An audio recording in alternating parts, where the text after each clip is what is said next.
The U.S. election grows ever nearer. It's now under 6 months away and frankly hasn't been examined all that closely in recent months because we've all been distracted by other items, COVID-19 most obviously, but it does merit close examination, and there have been a number of interesting developments. And perhaps the first and the one that's unrelated to COVID-19 is we now have a much better sense for who the Democratic Party candidate is. It looks as though it will be Joe Biden.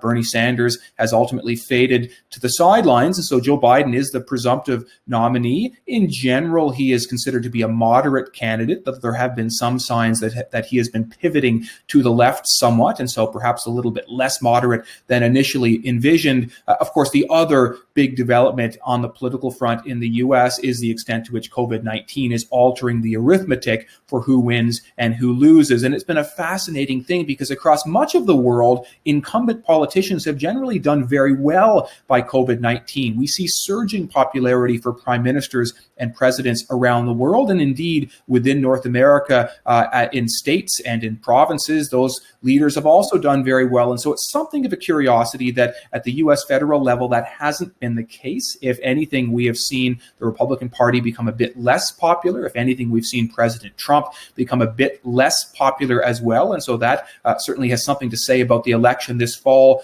For the moment, betting markets indicate it is a very close race. They think it is roughly equally likely that President Trump captures a second term, or that in this case, presumably Joe Biden wins the presidency. It's considered quite close. I will say the Democrats have been viewed as having a slightly rising chance of pulling this off. And it's interesting also to watch the probability markets for the House of Representatives and the Senate, because equally they have been pivoting a bit more toward the Democrats. The most likely scenario is still a divided Congress. The Republicans likely hang on to the Senate. The Democrats likely keep the House of Representatives. But there is a scenario in which a Democratic sweep could occur. That is to say, a Democratic president, a Democratic Senate, and the Democrats keeping the House of Representatives. Whether that would be good or bad, and for that matter, whether a Republican victory or a Democratic victory would be good or bad, ultimately a matter of political stripe. I think at the human level, I will say, though, classically markets have generally preferred the pro-business,